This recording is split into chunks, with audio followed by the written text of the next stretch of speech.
Selamat pagi. Pada hari ini kita akan melanjutkan pertemuan kita yang keempat berbicara tentang mengenal gambar Allah di dalam konteks antropologi Alkitabiah.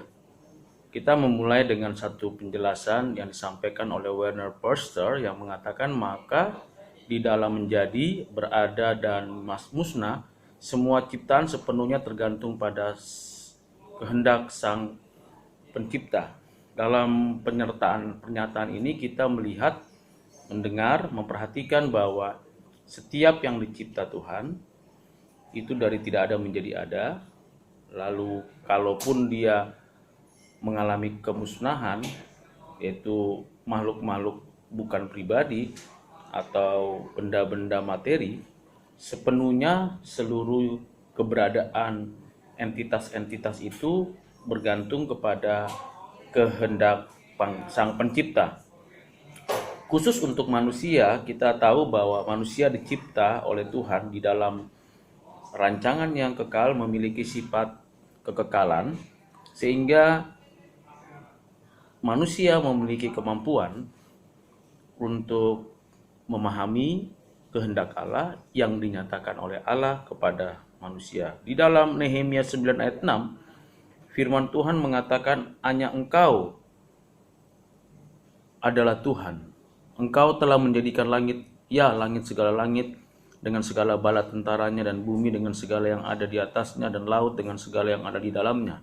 Engkau memberi hidup kepada semuanya itu, dan bala tentara langit sujud menyembah kepadamu. Dari firman ini kita mengetahui dan menyadari bahwa segala sesuatu ada, segala sesuatu yang dicipta itu ada oleh karena Tuhan yang menjadikan. Dan setiap ciptaannya itu sujud menyembah.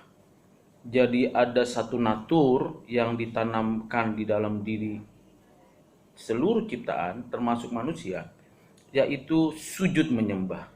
Sujud menyembah berarti hormat, patuh, mengakui keberadaannya secara mutlak. Terutama manusia.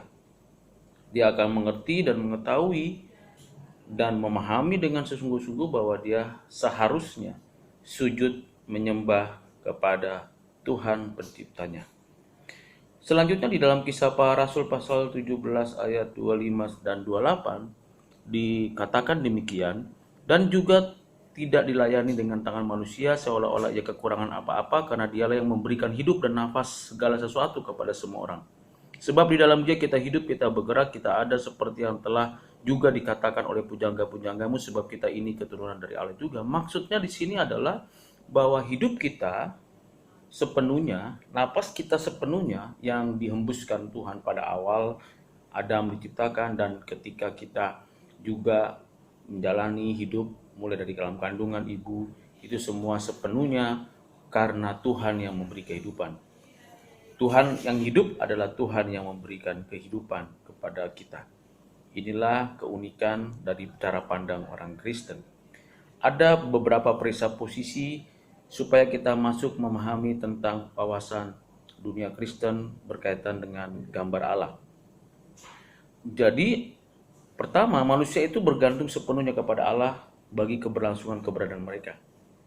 Karena hidup kita berasal dari Allah dan dicipta oleh Allah, dan kita hidup di dalam seluruh karya yang disediakan Allah di atas bumi ini, di alam semesta ini, maka adalah suatu kewajaran, satu hal yang baik kita menyadari bahwa kita bergantung sepenuhnya kepada Allah. Tidak ada satu orang pun yang betul-betul tidak bergantung kepada Allah. Sesungguhnya baik sadar secara langsung atau tidak langsung, kita itu bergantung kepada Allah. Karena apa yang ada di alam semesta ini, yang kelihatan secara kasat mata maupun yang tidak kelihatan, itu sungguh-sungguh berasal dari Allah. Sehingga secara tidak langsung kita sebenarnya sudah bergantung kepada Allah. Karena semuanya dicipta oleh Allah, diberikan oleh Allah, dipelihara oleh Allah, dan kebergantungan kita kepada Allah merupakan satu hal yang mutlak, yang tidak bisa diganggu gugat atau tidak bisa disanggah oleh apapun.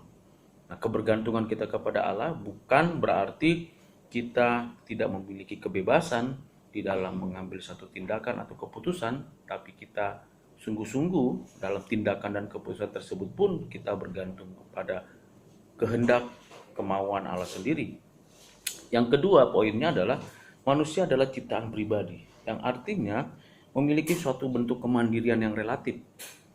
Kemandirian manusia masih membutuhkan keberadaan ciptaan yang lain, yang kasat mata atau yang dapat dilihat. Artinya kita memerlukan ciptaan Tuhan yang lain.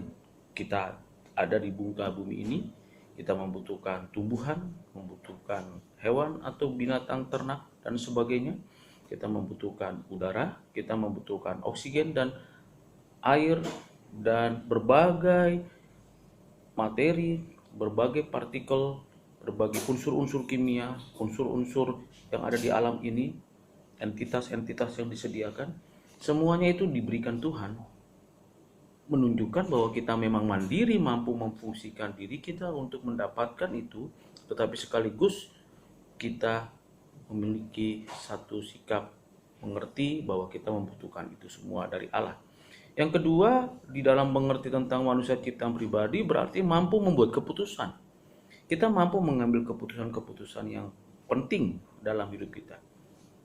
Dan kita bisa menetapkan tujuan apa yang harus kita kerjakan, apa yang harus kita lakukan. Dan bagaimana kita memprosesnya, menggerakkan tujuan itu sampai kepada sasaran. Dengan demikian, akal, kehendak, dan juga afeksi kita dalam satu kesatuan digunakan untuk kita mengambil satu keputusan. Nah, di sini kita memerlukan wawasan dunia yang baik supaya apa yang kita putuskan dan tujuan yang kita sudah tetapkan di dalam benak kita, yang kita jalani dalam proses hidup kita, itu berjalan sesuai dengan rencana kehendak Allah di dalam hidup kita. Presupposisi koin ketiga adalah manusia adalah ciptaan pribadi sebagai misteri, paradoks yang sentral. Maksudnya manusia memiliki kebergantungan dan kebebasan. Kebergantungan sepenuhnya sebagai ciptaan, di mana kita suka, sadar, memahami bahwa kita bergantung seperti yang dijelaskan sebelumnya, tetapi sekaligus kita punya kebebasan, dan kebebasan kita berada di dalam kebergantungan kita. Kita tidak mungkin bebas di luar dari kebergantungan kita. Kita bebas karena kita terikat pada apa yang ada di dalam hidup kita, pada diri kita, pada alam di mana kita berada, terlebih khusus pada diri Allah. Jadi kebebasan kita bukan kebebasan yang mutlak, tapi kebebasan yang bersandar pada kebergantungan. Di sini kita lihat bahwa hanya manusia yang memiliki satu kebebasan untuk memilih yang sudah ada di dalam karya penciptaan Tuhan. Memilih, menentukan, lalu mengambil satu sikap, lalu menentukan apa yang harus dikerjakan dan apa yang diperoleh darinya. Dan di sini kita menemukan pemahaman yang baik bahwa manusia itu sungguh-sungguh memiliki kebebasan. Yang keempat, presupposisinya adalah bagaimana kita mengerti tentang Alkitab yang mengajarkan tentang adanya peri kemanusiaan, peri kepribadian, di mana manusia harus memelihara kedua kebenaran ini dengan seimbang. Kita sebagai makhluk ciptaan yang menyadari kemanusiaan kita, kita tahu satu sama lain, kita tidak mengatur orang dengan sesuka hati atau kita patuh terhadap orang dengan sesuka hati, tapi kita lihat hubungan kita, relasi kita dengan sesama menjadi hubungan sesama ciptaan. Ini kesadaran yang perlu dan pahami penting. Yang kedua adalah bagaimana kita memiliki pribadi, punya akal, punya kehendak, punya afeksi yang kita perjuangkan, mengisi seluruh keberadaan kita itu dengan pengetahuan-pengetahuan yang limpah, baik secara ilmu pengetahuan alam, ilmu pengetahuan sosial, juga seni. Dalam berbagai bidang kita harus perjuangkan, kita harus capai, kita harus raih untuk mengisi hidup kita, memperbaiki hidup kita, memberikan kepada kita nilai yang bermartabat sesuai dengan kehendak Tuhan. Nah, ini adalah 4 poin penting tentang presupposisi untuk menjelaskan tentang gambar Allah. Robert Brainsmith mengatakan bahwa manusia harus dipegang bersama-sama, yaitu peri terciptaan dan peri kepribadiannya, di mana sekaligus dipegang ada ketegangan, ada paradoks, Ketika teologi yang menekankan keterciptaan saja dan menundukkan atau mengabaikan kepribadian di bawahnya, maka ada suatu determinisme yang keras akan muncul dan manusia menjadi tidak terdihumanisasikan. Jadi memanusiakan manusia. Mengapa orang tidak bisa memanusiakan manusia?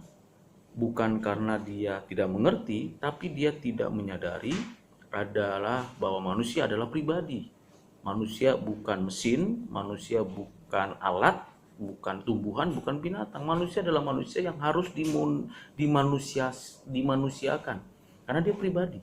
Tapi di pihak lain, ketika kepribadian ditekankan sampai meniadakan keterciptaan, manusia akhirnya mempertuhankan dirinya dan kedaulatan Allah dikompromikan. Tuhan dijadikan tak berdaya di sisi panggung, seolah-olah manusia memiliki kuasa untuk memveto rencana dan maksud Allah. Jadi di pihak lain, kalau kita menekankan kepribadian manusia, kita melupakan atau menggeser posisi kita sebagai ciptaan. Nah, ini terjadi ketegangan yang terjadi dalam hidup kita. Kita harus membangun keseimbangan, membangun jembatan, harmonisasi antara sebagai ciptaan, sebagai pribadi dalam satu kesatuan yang utuh di dalam hidup kita. Ini pikiran daripada Robert the Brain Smith untuk memperjelas apa yang sudah menjadi presaposisi yang tadi sudah dijelaskan. Demikian awal daripada pemahaman kita tentang pemahaman gambar Allah di dalam sisi antropologi Alkitabiah. Pada pertemuan selanjutnya kita akan lebih mempertajam, memperdalam, memperluas apa yang kita akan kerjakan. Kiranya Tuhan memberkati dan menolong kita. Amin.